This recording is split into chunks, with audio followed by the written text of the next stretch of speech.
Welcome to the Ages of Rock podcast with your hosts Bill Algie, Dennis Talbot, and Alan Tate. We are three guys who have one thing in common, a love of rock and roll.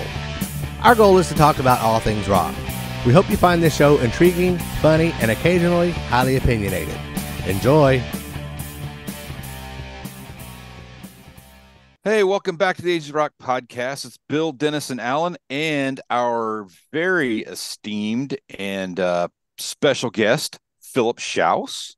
Hey, and I will let Philip fellas. tell you the 375 things he's involved in, because I can't keep track. Well, it's 376 now. Oh, of course, yeah, of course.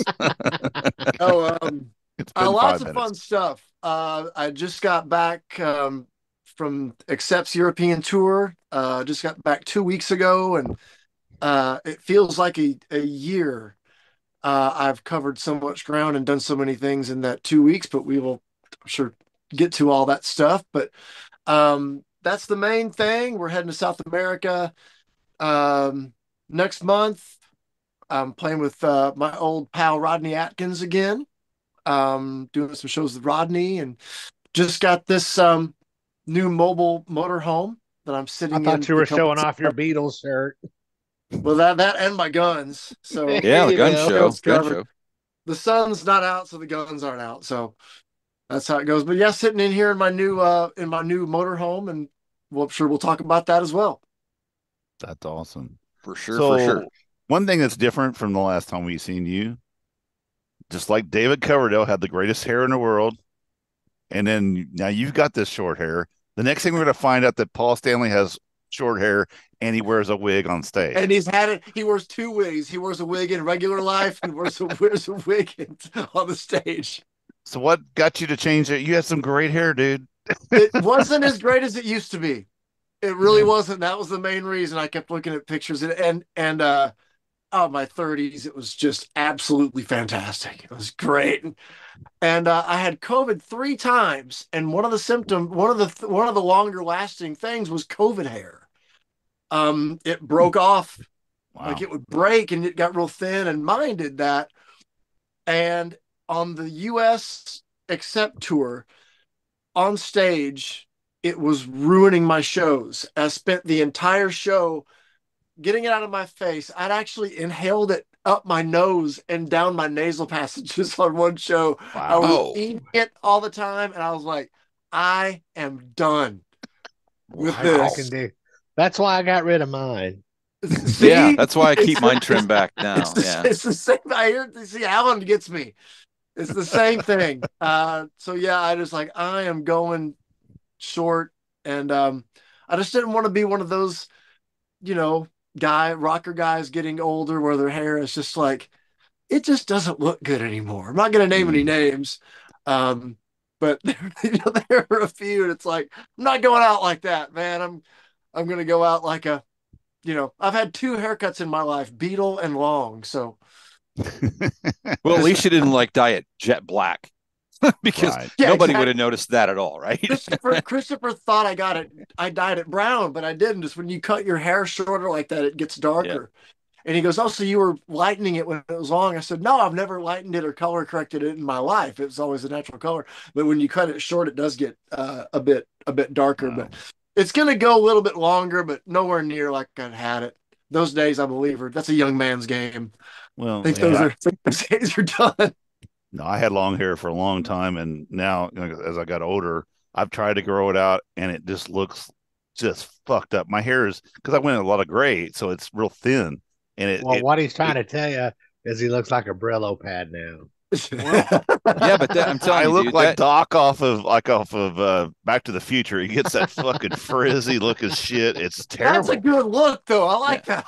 If I could do that, like Brian May, get that Brian May look. I guess exactly. Yeah, the big white mane. I would do that. Mine doesn't do that. Yeah, the bad part, Dennis, is your is coming out of your ear.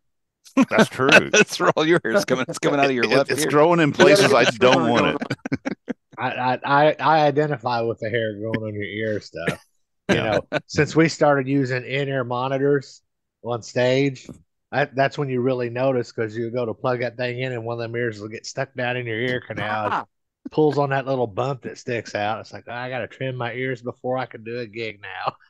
Did you guys ever watch The Kids in the Hall?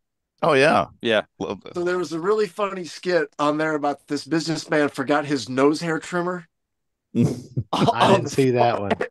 he's on a plane. At the end of the flight, his nose hair is like out to his chest. It's just so funny because then once you start, like it's like shaving, it goes so Yep. fast.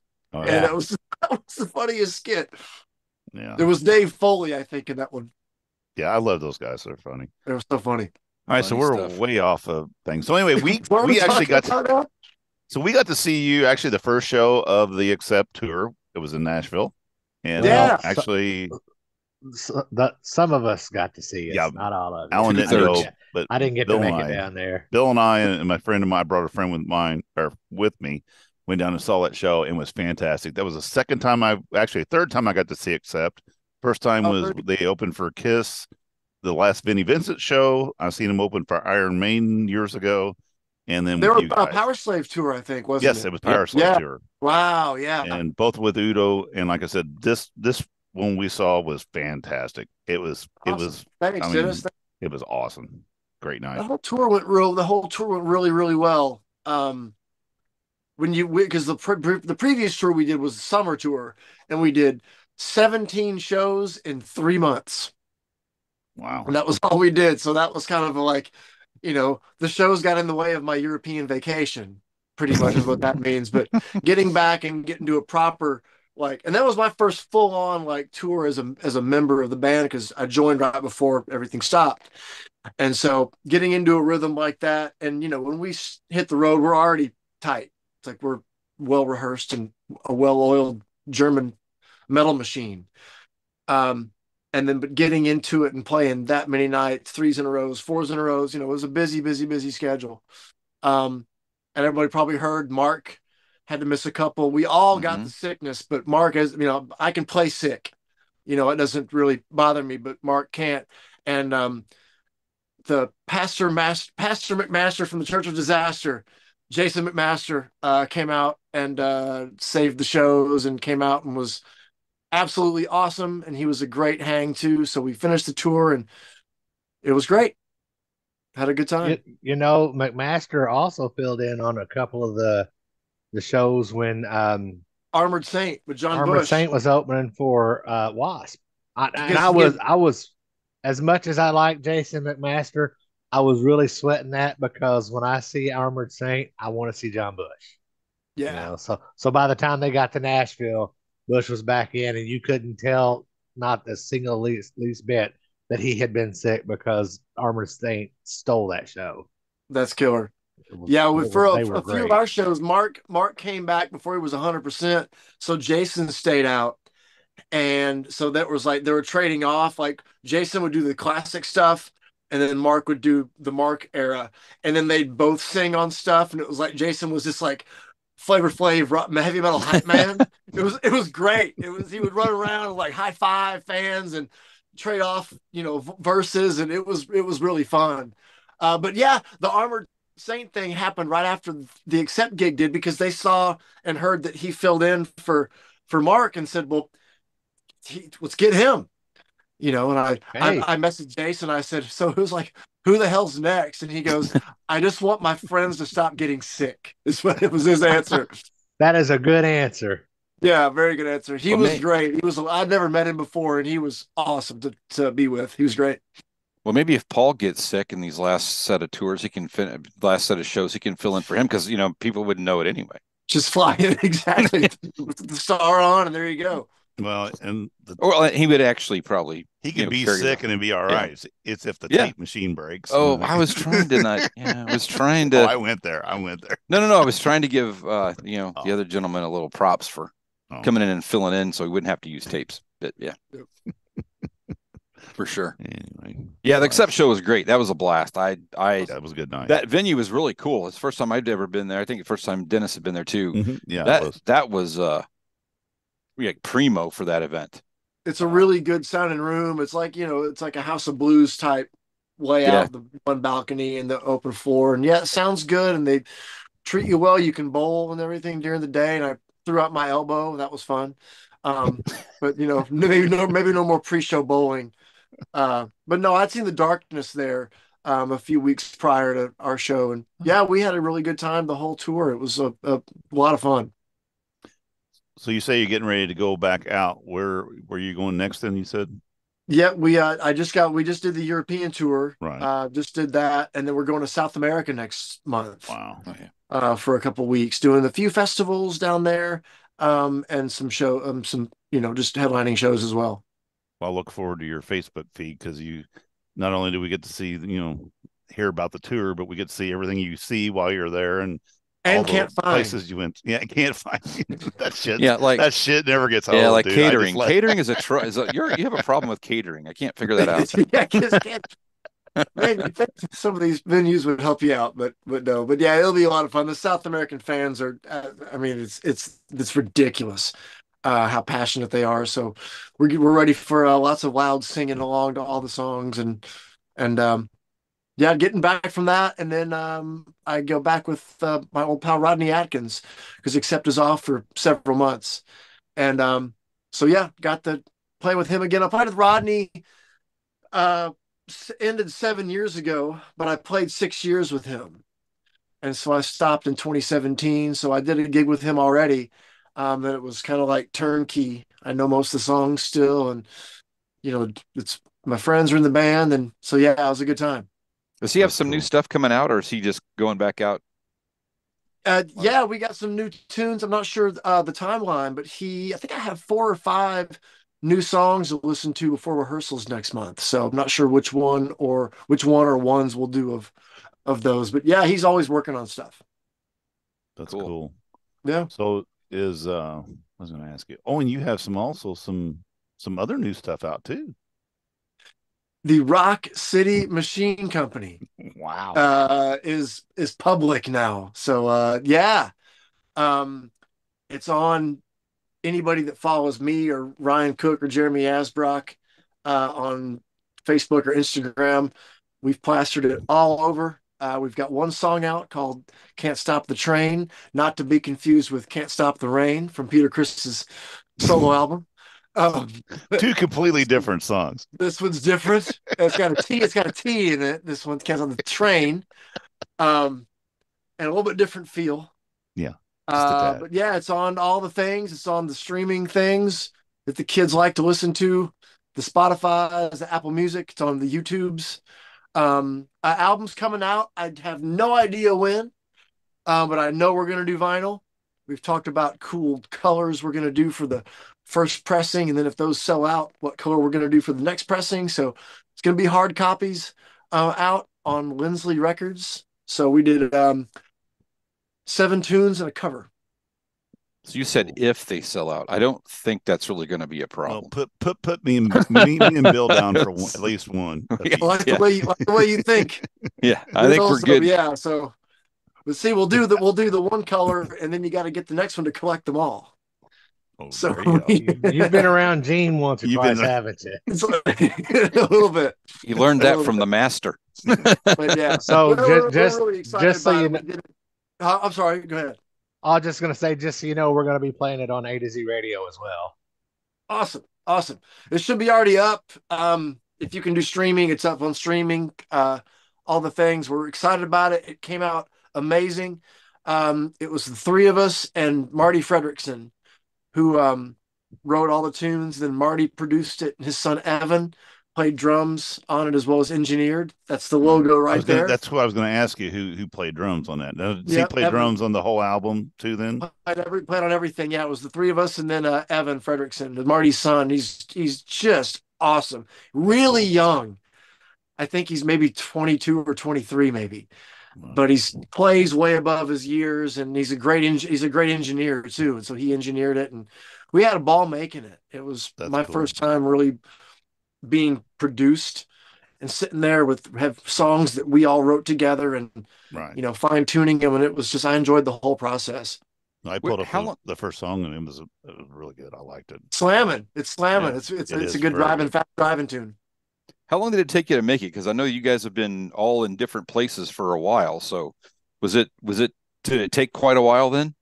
Yeah, because with the writing sessions we started, we were doing those through Zoom, and then we got together. I don't know if we ever got together in person writing or not, but then so that one we weren't any hurt. We had no timeline, so it just was like we get it done, we get it done, we get enough song. We didn't want to make it like an insanely long record. We liked old albums that were 35, 40 minutes long. Um, and so that was our kind of goal. And like 8, 9 tunes was the goal. When we had enough, we just went into pre-production and did that together for a couple days. And then I missed both master tracking sessions because the first time I had COVID, so I did bass from my studio, my office in my apartment. And then the second one, they were recording while I was in Europe. It was this past summer. Right. And so when I got home, I kind of tracked bass. They put kind of ghost, like just put bass on it to have bass there. And then so I put bass on it when I got home. So I missed both of those, but it took a while. But again, we just wanted to get it good and get it right. We weren't in any hurry. Right. Yeah, well, the first song sounds phenomenal. I can't wait to hear the other six. Sounds good. Yeah. And Bring 'em. Ryan also told the story of he had the lick in his head when he woke up and he didn't have a guitar and he had to wait till Guitar Center opened like at 10 o'clock and go down and get a guitar. Yeah, exactly. He just said he wouldn't listen to anything because he wanted to make sure he had it in his head. And I love Yeah. stories like that. That's pretty good. And he Yeah. tells good stories. It's a cool like Toys in the Attic kind of lick. We kind of felt it was old kind of Aerosmith a little bit, and the record it sounds like us. If everybody that people who know me and Ryan and Jeremy and Sure. know what we've done and stuff, know what we like. It sounds like you think we sound. So it's not just doesn't have really any kind of crazy, left turns or anything. We did a Bob Seger cover on it. It's the only cover, so 7 originals and a cover. Right. So how did that come about? I mean, I know you guys done a ton of different things and done projects and stuff. How did the Rock City Machine come out? It was our friend Craig Lindsley, who was Lindsley Records head, and he was our friend of ours, and he would hire us to come over to his place to play acoustic shows. It was kind of during the pandemic when it was kind of getting a little bit. It was still 2020, but it was still kind of getting a little bit more social, a little bit. And he's a doctor. He's a doctor at Vandy. So we felt kind of safe going over to his place because it was all Vandy doctors. It was like him and all these friends. Like, okay, we're cool here. And so we started doing that. He's a big Kiss fan, and we met him through that. And he lives in the area.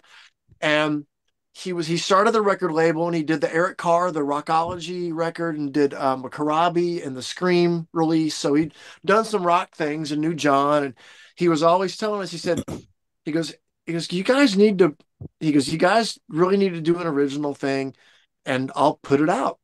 And so we kept on talking about it, and then it was like, well, we need some help with it. And Marty was available, and Marty's a friend. Marty's a very good friend of Ryan's for many years. So Marty got on to do it, and we're like, we have to do it now with somebody that high caliber that's going to help us write and produce the thing. You can't go wrong with him running the show. And we just said, let's do it. Bunch of guys, almost 50 years old, starting a new band, So we'll see. It's just fun, and I really don't have any. We've already. So my expectations have already been exceeded because NASCAR is using a song. I saw that. Yeah. So the NASCAR Southern region is using the song for a race coming up in Martinsville. So already more has happened with that than any other original project I've ever been involved in. So go Ryan for making all that happen. So that's awesome. It's pretty fun. It's good for you guys. I mean, you guys, not only you're some of the coolest and hardest working dudes I ever met, but you're talented as hell too. So I'm glad to see something like that happen. So and I can't wait to hear the rest of it too. I'm sure the rest of it's going to. It was so much fun. It was fun to do because I hadn't done that in so long. Like I hadn't done an original thing in a long time. Like I'd never worked with a producer like that just fine-tuned and cut stuff and made everything as good and concise as possible. Because we play covers for a living. even if it's with the person that wrote them, it's still to us, it's still covers. We're still playing Kiss covers, Accept covers, whatever covers. So it was really good to be on something like that from the ground up and write everything and have a part in every part of the project. Good for you guys. That's awesome. That's cool because, like, the Hair of the Dog record, I have that record. I love that record. I play that all the time, and it's to me when I heard the first song off there, I'm like, this sounds it's got a similar sound and groove to that. So I expect the rest of it to have that same thing, and it's really it's some good stuff, man. It totally did. Knocked it out of the park. Yeah, it was kind of the Me Hair of the Dog. I was like, I can totally hear like this is like an updated Hair of the Dog song a little bit, kind of because Ryan was the main writer of that too. So yeah, it all kind of has that that classic rock and roll feel. Everything isn't as fast and as slamming, but everything's kind of everything feels really good and it sounds like us. It's got a good groove. That's the best part. It sounds like you guys, not you guys doing somebody else's stuff. Exactly, for once. So now you're gonna have to figure out how to get out on tour. That's if we can with everybody's schedules, if we can play a show, at least if we can play like the record release party or something, that would be it would be fun. We're gonna do some shows, man. There's no way we won't. It'll just be a bit of a juggling act, but we'll make it happen. Yeah, that'd be cool. Yeah, that's cool. Can't wait for that. That'll probably be in Nashville. I'll have to take another day off work, but okay. Yes, that'll be in Nashville. I like going to Nashville on a Tuesday. Can we do it? That's my problem. I gotta wait till weekends. Whenever it works. Yeah, we'll have to pull something together. Whatever works. That's all that matters. Yeah, my wife, she wants to go to. She likes this guy named. You ever heard of Hardy? Yeah, he's a country guy. Oh yeah. But he does some screamo shit too along with it. It's kind of strange. Yeah. Anyway, 28th of October, he's at the Municipal Auditorium dinner, so I guess I'm gonna get tickets for that. Oh damn! So wow, good for him. I'm gonna go, but cool. I'm going in protest because I'm not a country guy. You're going in protest. He'll be this guy. It's like, God damn it, I'm here for my wife. What will happen is he will start out like this. And then by the end of the show, he'll be like, "Oh, it's not bad."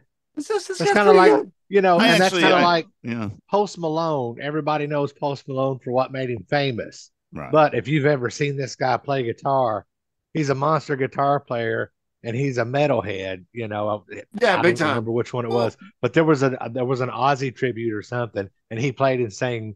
Live. No, it was Nirvana. It was Nirvana. It was during COVID. Is that what it was? It was they did a bunch of Nirvana tunes, and I'm like going, God damn, that dude can play and sing, and it was like, okay, I get it now. And he did a song with Ozzy on Ozzy's last record. Yeah, right. Yeah.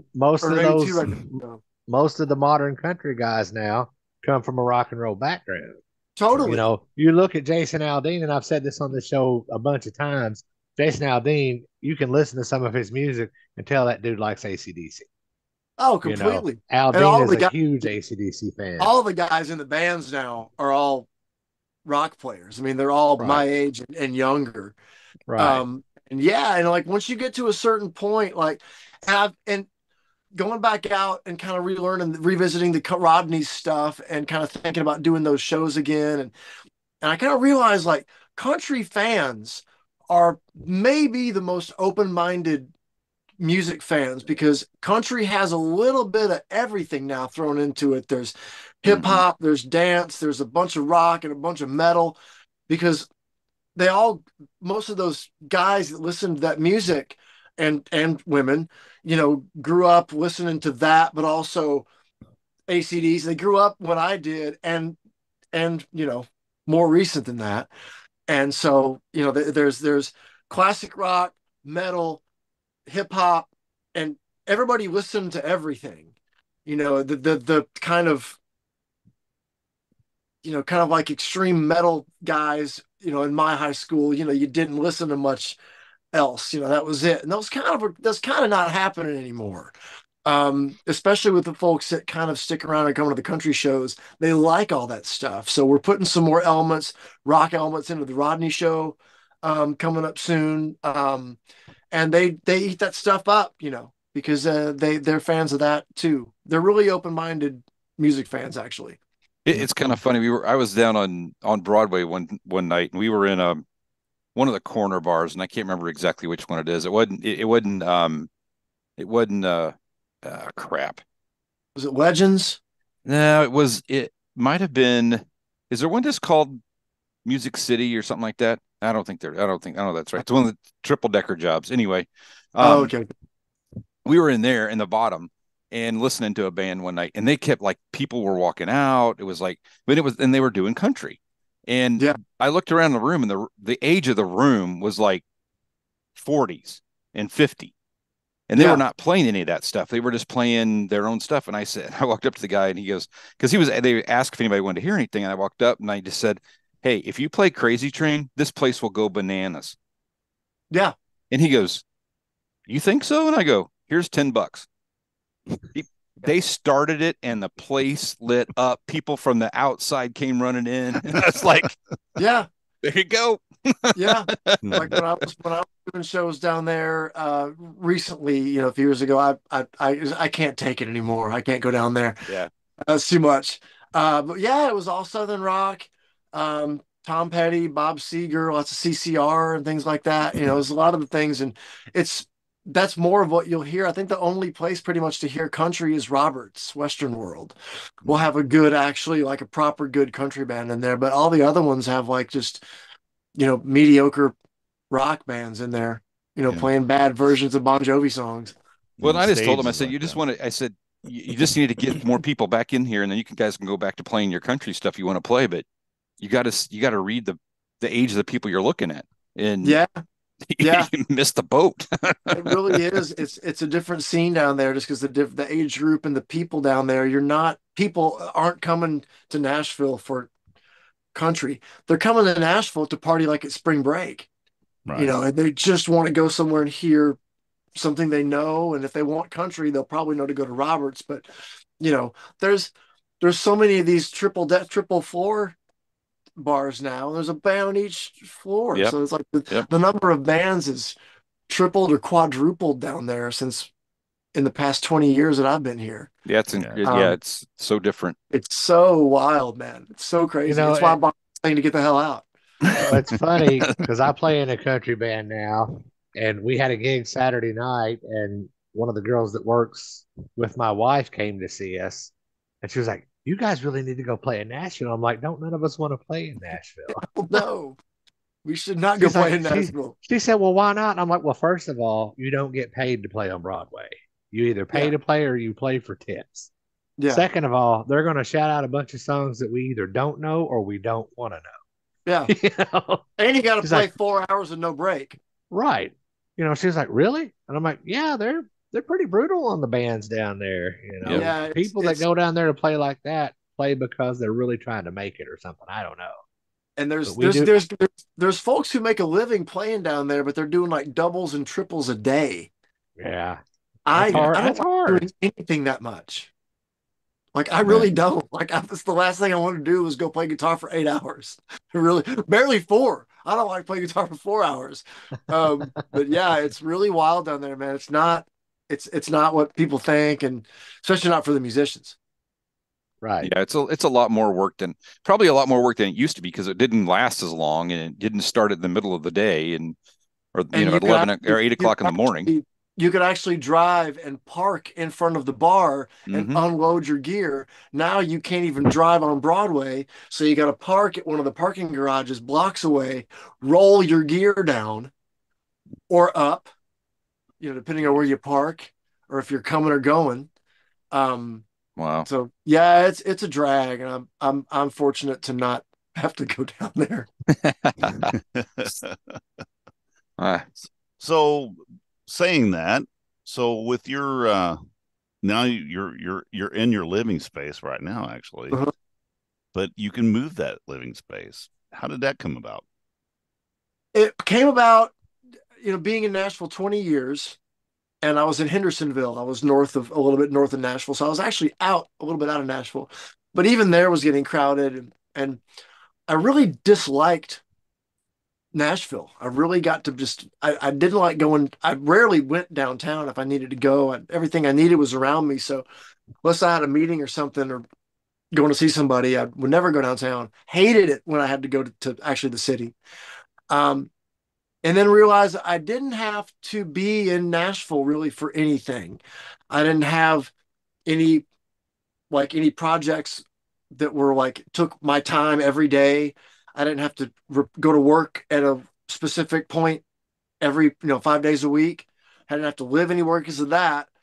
Um, I have steady employment. Let me silence my phone. Sorry, guys. I have steady employment, but it's different. My hours are different. And more free. And I've got no wife, no girlfriend here, no children, no pets. And my rent was absolutely skyrocketing. And I'm gone 4 or 5 months of the year. So for those months of the year, I'm paying for an expensive storage unit pretty much for stuff most stuff I don't really actually need. My retirement dream was this, and so I started like, well, why wait till then? And started crunching numbers and saw how much money I could possibly save, if I budgeted correctly and was smart about everything and did a ton of research, like really, really, really, really went to lots and looked at them and finally found the one I wanted and found one that was at a great deal in Savannah, Georgia, and pulled the trigger and bought the thing. That's awesome. I actually bought it when I was in Europe. That's cool. I was telling you earlier, I have two friends, two couples that I know. And the first one, they started out with, of course, the big truck, and then they had the pull behind camper. Fifth wheel. Are they full timers? They're full timers. They sold their house. Their son had been in an accident and was killed in a car crash a few years prior. So they had they didn't have any kids. Yeah. And they had a couple dogs. And they said, you know what, and he was like, she was an accountant, so she could actually work if they needed to. But they said we could right now retire, sell everything we have, buy this camper and this truck, and then just travel. And he's a photographer. He loves to take pictures. So they first, of course, they started out. They were doing all this. They would go to these KOAs and stuff like that, which get expensive to do it. Yeah, about $40-50 a night. Those are kind of pricey. So it was higher than what they expected. But then they started meeting these people, and they call it boondocking. Yep. And they basically just go out in the boondocks, and they put some solar panels under things. And now I would say that probably 99% of the time they're boondocking somewhere over the 5-year. And now they're down to, they bought one of these big vans. They actually got rid of the big trailer. They got rid of the truck, and they bought one of these big vans. Now, I don't know what it is, but it's a camper van. You know what I'm talking about? I don't know. The conversion vans. Yeah, conversion vans. So they've got down to that point now, and they just love it. I mean, they just absolutely, and they follow the weather. They go around, and it's like, well, it's time to go here because it's going to warm up or cool down. And they go to these national parks, and he does his photography is just unbelievable. These nights, Milky Way pictures and these arches, and it's just like I envy the shit out of those guys. Yeah, the national parks are way cheaper than KOAs. Yeah. Boondocking, that's what I'm doing. So far, I have not paid for any. I've done Cracker Barrel and Walmart parking lots. That's awesome because they let you. Wow. Alan, you're muted, buddy. You're muted, buddy. I was getting ready to do a Walmart joke. Yeah, it is. So yeah, I've done those. Boondocking is something because I've got a generator, I've got a full shower, fridge, toilet. I'm self-sufficient. I'm in a thing called Harvest Hosts, and it's this network nationwide of landowners and business owners that will let you come park on their property for one or multiple nights. And it's either free, or if they have hookups for you, like power and water, it's like $10 a night. Wow. I just booked one about an hour south of Nashville for next week. I've got a couple. I'm going to a marina. I'm going to a resort marina this weekend with some friends of mine. Then when I get out of that, I'm going to go boondock at this place for a couple nights before I go to Florida with Rodney. So yeah, that's a big thing, and they're all over the country. You can't go 100 miles without finding 5 spots.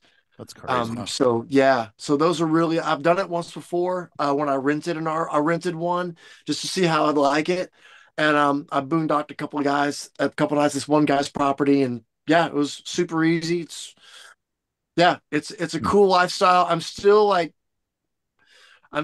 a bit stressed out just because I'm still in between storage unit and here, so I'm gonna keep my storage unit, obviously, but I still haven't moved in everything that I want to, in here. So once I get that done, I'll get more comfortable and I'll be able to really enjoy it this coming weekend. Like I can sit for 3 nights at a place by the lake and just actually put my awning out and like have my chairs and have my grill and like do my thing and like actually enjoy it without, driving it. And it's a drivable. It's a Class C. It's just 23 feet long. It's not a big monster Class A or anything, but no, it's great. So I have everything I need, and I really enjoyed the purging process, like selling all my Kiss stuff and getting rid of everything. I sold some guitars. I donated a ton of guitars that I didn't even touch, so I thinned the herd and it felt great. That's So awesome. I've got a quick question for you. You said you're on the road for, 4 or 5 months out of the year. So, for example, you guys are going to South America. While you're in South America, where will you park your RV? At Wolf Not Hoffman's. a specific location, but Oh, at Wolf's house. not that I'm gonna come look and see what you Yeah. got in your His camper. address is. well, he No, doesn't it's have not. anything anymore. He sold it all. You He just sold said it. that. Just give me the GPS You coordinates. could I steal can- his socks and underwear or something, 4 pairs of boxers You'll and, get, and some socks. you'll get I don't want you'll to get some steal. bath towels. Well, I don't want to steal anything. I just want to. What do they call those? Squat. I want to be a squatter.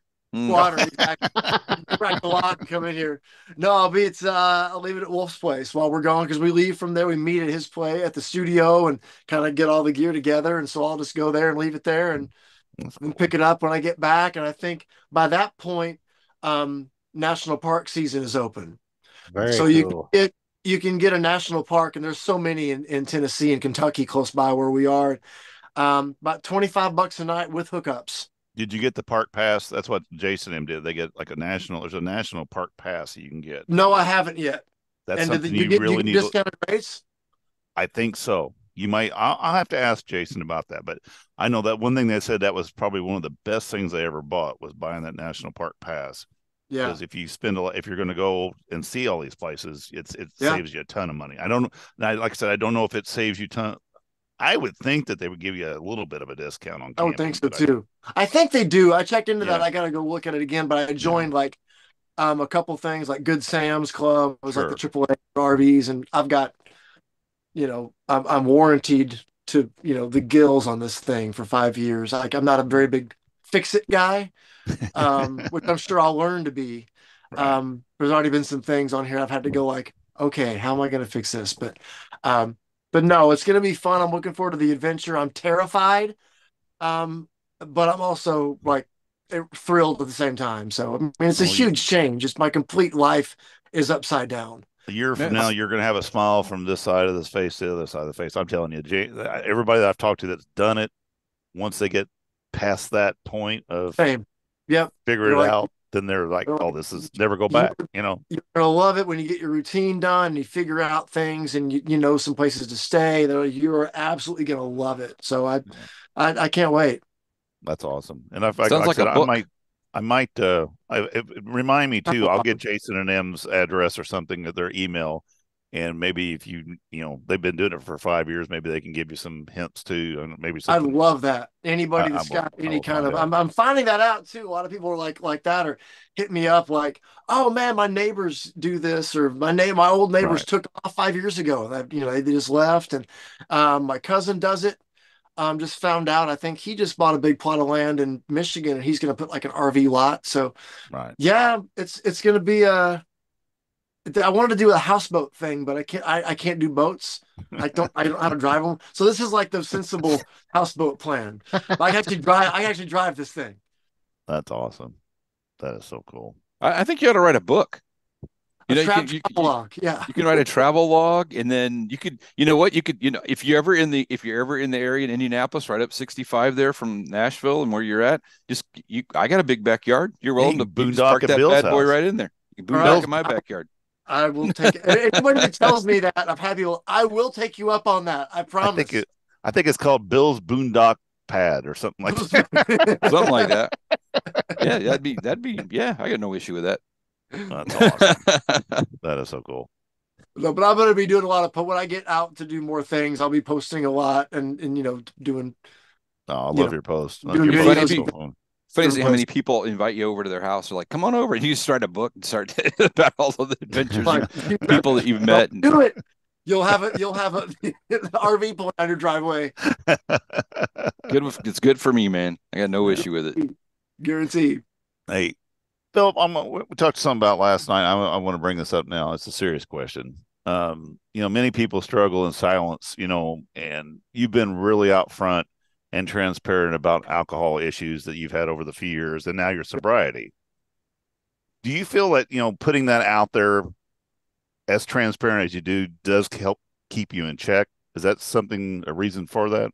It really does. This isn't my first time stopping. This is my most recent. I think I'm at 16 months or something now. Right. This time. But this time I think it just feels like it took.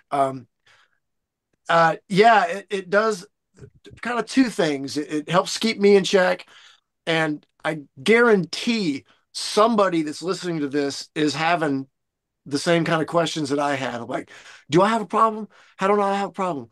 And if I'm talking about it, if I say anything that resonates, and somebody can come up and say, and that helps anybody on a healthy journey, or to a place where they find, where they even, maybe not ready yet, but if they just keep on asking about it, keep thinking about it, it's it's kind of why I am open about it, and I'm not anonymous about it at all. It's like I'm pretty transparent about it. Well, I think Not I think ashamed that's at all great. about it. I'm proud of what I've done so far. And there's so many folks that have issues with it. Right.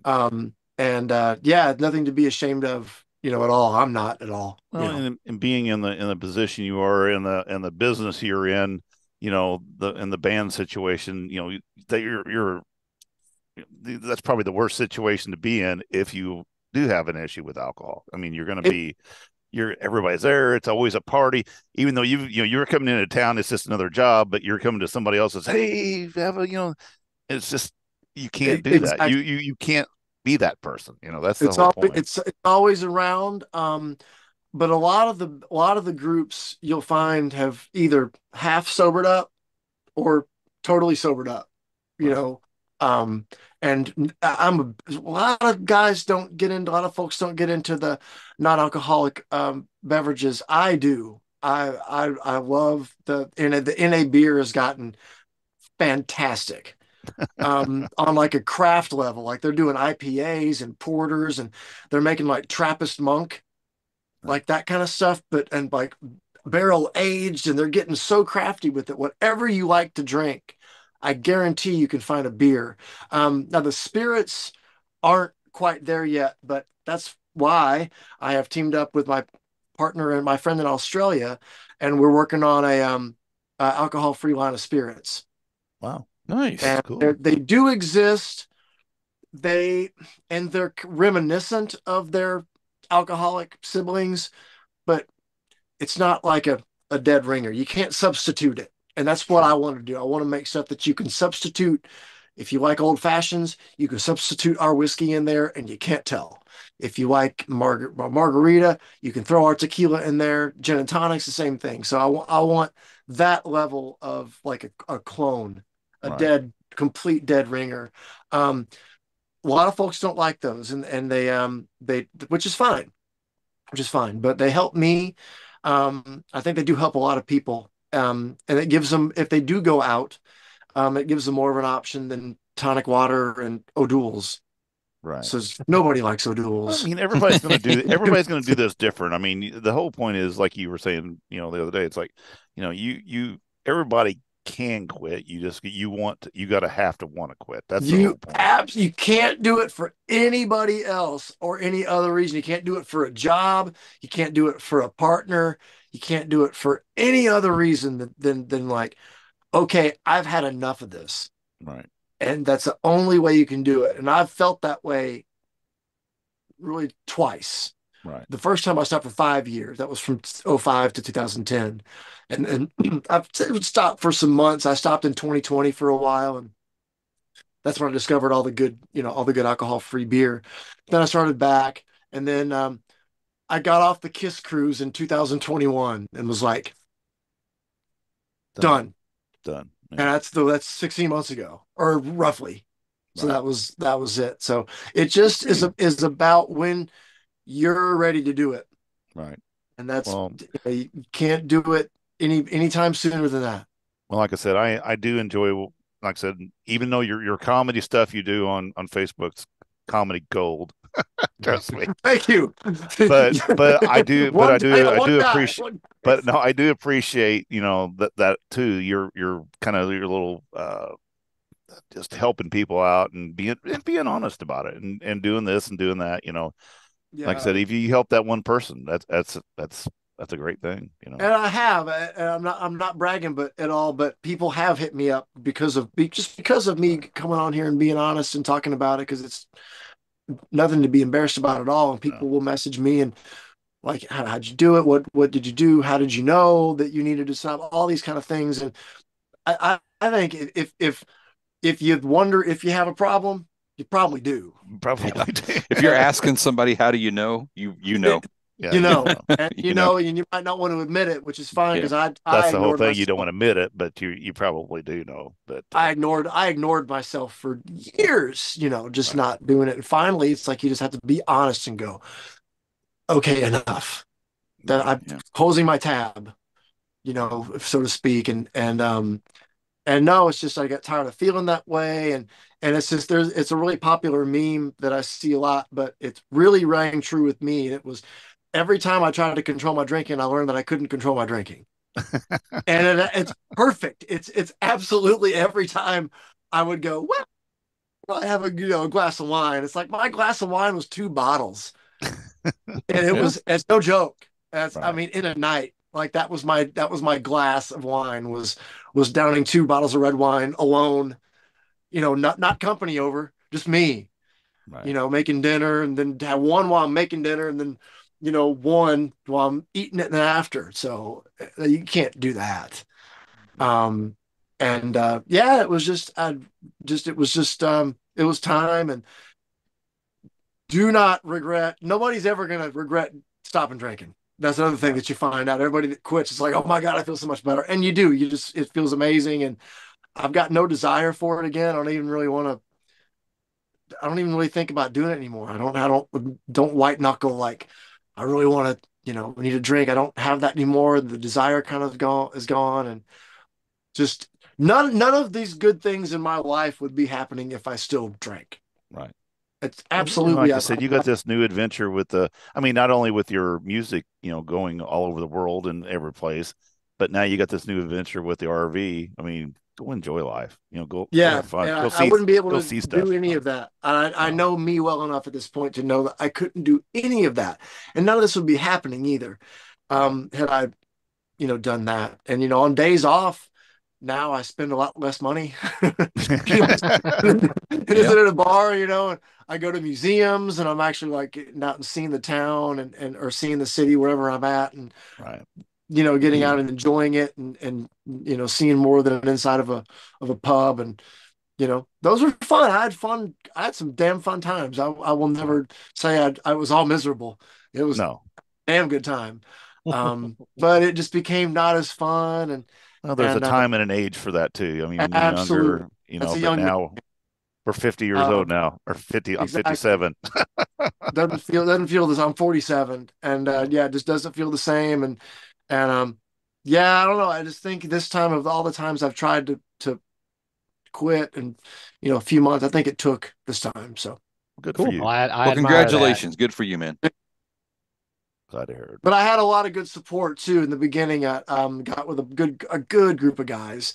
That had all the time. I think about smart things that they said, just like they'll just be sharing something and just a phrase would pop by and it's like, wow, that would really stick, and I'd write it down.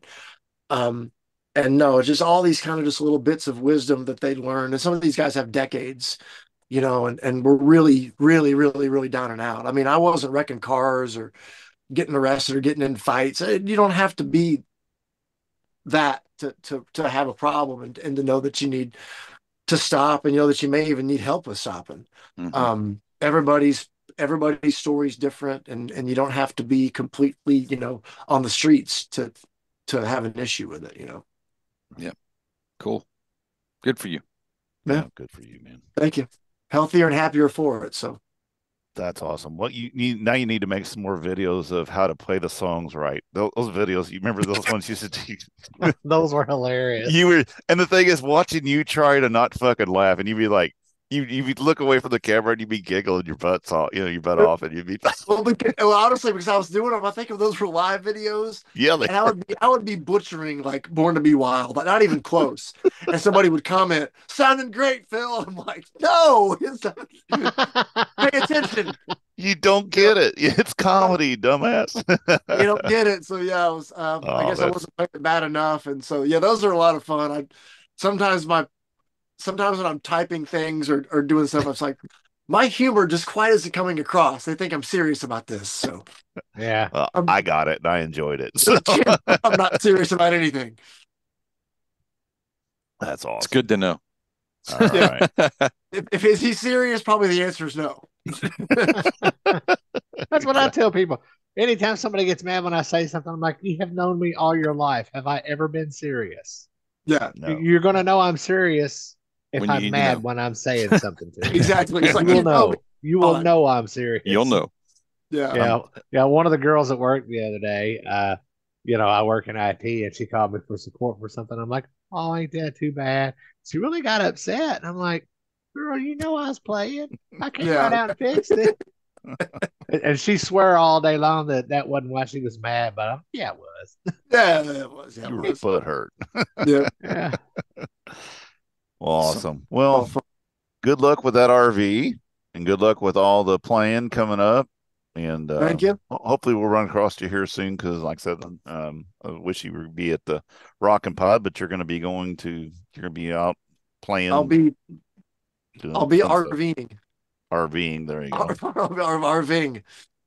Awesome. But yeah, check if you guys. We've got some Rodney dates, but if you're, and we do a lot of the county fairs and state fairs, things like that. So if you see Rodney, hit me up and we'll come out and see it. One of those shows. Love to see it. Right on. Hang out and do all kinds of fun stuff. There you go. Have a laugh or two. There you go. Exactly. Or 3. Or 4. Yeah. All All right. right, hang on a minute. Oh, go ahead, Dennis. No, I mean, you got any promotions as far as .coms, your Rock City Machine? Yeah, Rock City Machine Company. The song "Can't Stop the Train" is on all of your favorite streaming services and YouTube as well. Record coming out sometime. I don't know. I'll be one of these days. So I'll be on the road with Accept in South America next month, and all with Rodney Atkins the rest of the year, and in this thing, cruising around. So touring around. Boondocking. It's the Phil Shouse tour bus. Boondocking. The motor shops, the motorhome. I want to get a "Welcome to my motorhome" sign, but like in Motorhead font. That would be cool. Motorhome with all the umlauts on everything. So that'd be awesome. I know a guy that does some Photoshop stuff, so I might be able to hook you up. There you go. I'll take it. All right. Be careful what you ask for. Hang tight. I'll take us out of here real quick. Y'all visit agesofrock.com. Check out our social media links and our past episodes. And until next time, peace out.